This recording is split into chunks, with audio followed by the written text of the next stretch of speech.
Bien, les invito a que vean esta continuación de la confesión belga. Esta mañana solamente les traje los artículos del 14 al 24, esperemos ver algo de eso. Los he llenado mucho de hojas y creo que si vamos a ser específicos, veamos eso, que a ver si alcanzamos a verlo el día de hoy. Y habíamos terminado en el capítulo 13, hablando de la creación de Dios, del aliento que Dios dio en vida, que es el Santo Espíritu, y sobre todo lo estaba enfocando en el hecho de que Dios no descansa, es decir, que la creación, dice el artículo 13, que la creación fue un trabajo de Dios obviamente majestuoso, y que Él tomó un día para contemplarlo y para deleitarse, pero no quiso decir que lo dejó al azar y que todo lo que sucede en la vida son simplemente causas de nuestras acciones sin el control divino.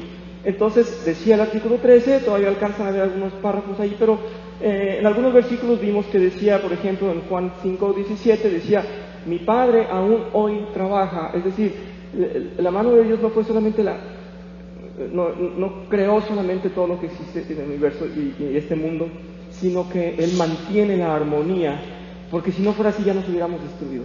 Y bueno, eso es bueno saberlo. Esto está en la confesión belga. Y continuamos con el artículo 14. Los invito a ver entonces, si leen conmigo.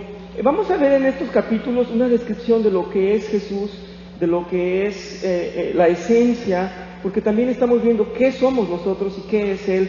Y esto es muy importante. Yo sé que puede ser un poco tedioso porque a nuestra época nos gusta escribir menos, leer menos, decir muchas cosas en pocas palabras, y somos más pragmáticos cada vez en esta vida.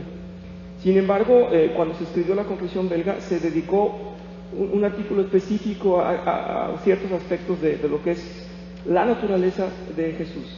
Vamos entonces a leer, por favor, el artículo 14.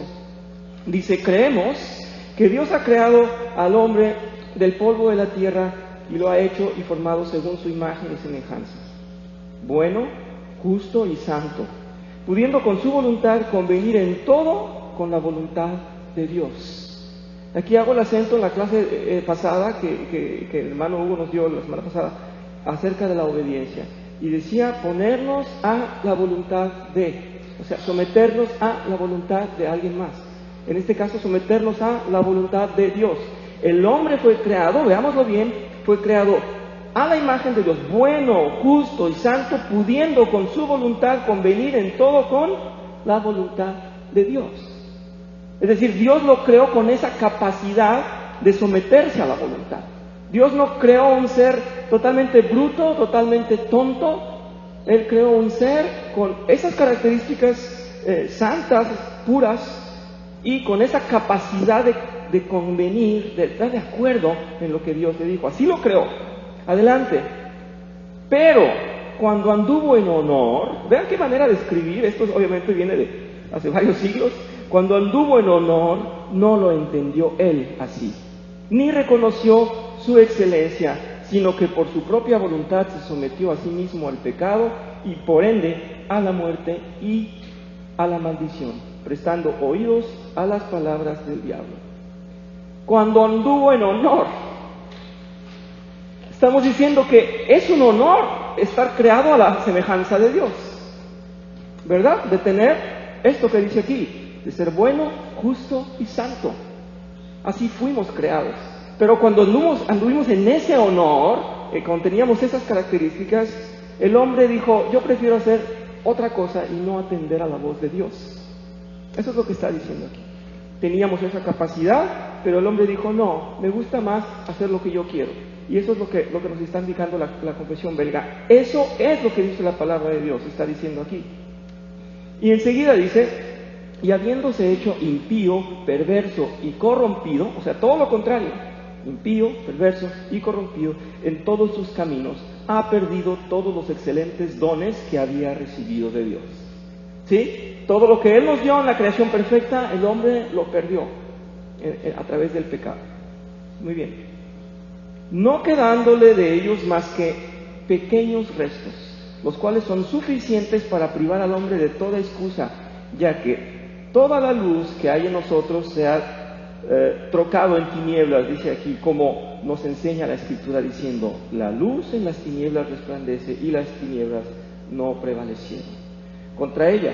Dice, aquí San Juan, porque este es un escrito de Juan, dice, aquí San Juan llama tinieblas a los hombres, o sea, a su perdición, a su oscuridad, a su vana inteligencia, ¿verdad?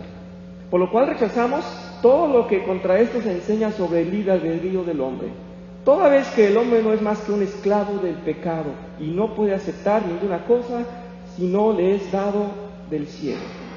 Porque ¿quién hay que se gloríe de poder hacer algo bueno como de sí mismo? Dado que Cristo dice, ninguno puede venir a mí si el Padre que me envió no lo trajere. Esto está en Juan 6:44. Después vienen abajo las citas, pero me estoy refiriéndome a esto. Nos está diciendo que el hombre en su vanidad dice, es que yo tengo libertad, tengo libre albedrío. Con esto queremos decir, y ya dedicamos un capítulo a esto, una clase exclusiva para el libre albedrío, pero repito un poco algunas cosas. Este libre albedrío es una fantasía. El hombre cree que él tiene la posibilidad de decir, acepto a Dios, no acepto a Dios, me comporto de manera santa o no me comporto de manera santa. Y dice, aquí no es cierto, es esclavo del pecado. No lo está inventando este señor que era Bres, que escribió, que fue el iniciador de este tratado. No lo está inventando él, no lo inventaron los estudiosos de esta época. Están reduciendo, están comprimiendo lo que dicen las Escrituras. El hombre está esclavo al pecado antes de conocer a Dios. Entonces es bueno que entendamos, esa es la confesión belga, nos está reuniendo todo lo que dice la Biblia en pocas palabras. Bien, dice enseguida, ¿quién hablará de su ciencia siendo así que el hombre natural no percibe las cosas que son del Espíritu de Dios? Para abreviar, ¿quién sugerirá idea alguna si comprende que no somos competentes por nosotros mismos para pensar algo como de nosotros mismos, ya que nuestra competencia proviene de Dios? Y por eso, lo que dice el apóstol, con razón debe tenerse por cierto y seguro. Esto es, que Dios es el que en vosotros, dice así, produce así el querer como el hacer. Si nosotros tenemos en nuestra vida hoy la pasión, el deseo, la necesidad de ir a Dios, es porque Él nos lo puso. Estamos claros en eso, ¿verdad? Bien. Dice, por su buena voluntad, lo puso en nosotros, porque no hay entendimiento ni voluntad conformes al entendimiento y la voluntad de Dios. Si Cristo no los ha obrado en el hombre, dice, lo cual nos lo enseña Él, diciendo, porque separados de mí, nada podéis hacer. Los invito a que vean la cita en Génesis 2.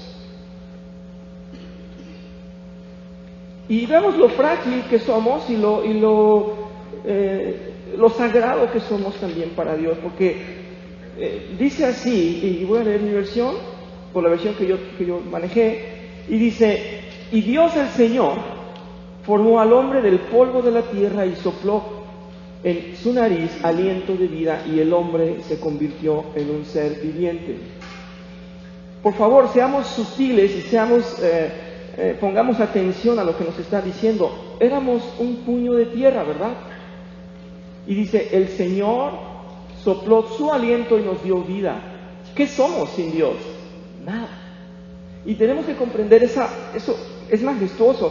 El hombre no puede ver un cuerpo muerto y darle vida. El hombre no puede volver a la vida. Si no hay el aliento de Dios, es imposible que haya vida. Entonces estamos nosotros sustentados por ese aliento de vida que nos dio Dios. Es muy vanidoso de nosotros decir, es que yo decido lo que hago y yo veré si obedezco a Dios y me considero criatura de Dios, creación de Dios, o me considero un azar del universo. ¿Verdad? Es una vanidad y no tiene sentido. Sin embargo, lo comprendemos solamente por la fe que nos da Dios y creemos en su palabra y creemos que así es. Veamos por favor en Eclesiastés 12. Me gusta siempre esto. Alguna vez ya vimos un estudio amplio acerca de Eclesiastés, pero veíamos que en ese momento el escritor de Eclesiastés estaba definitivamente bulversado, ¿cómo podríamos decirlo? Atormentado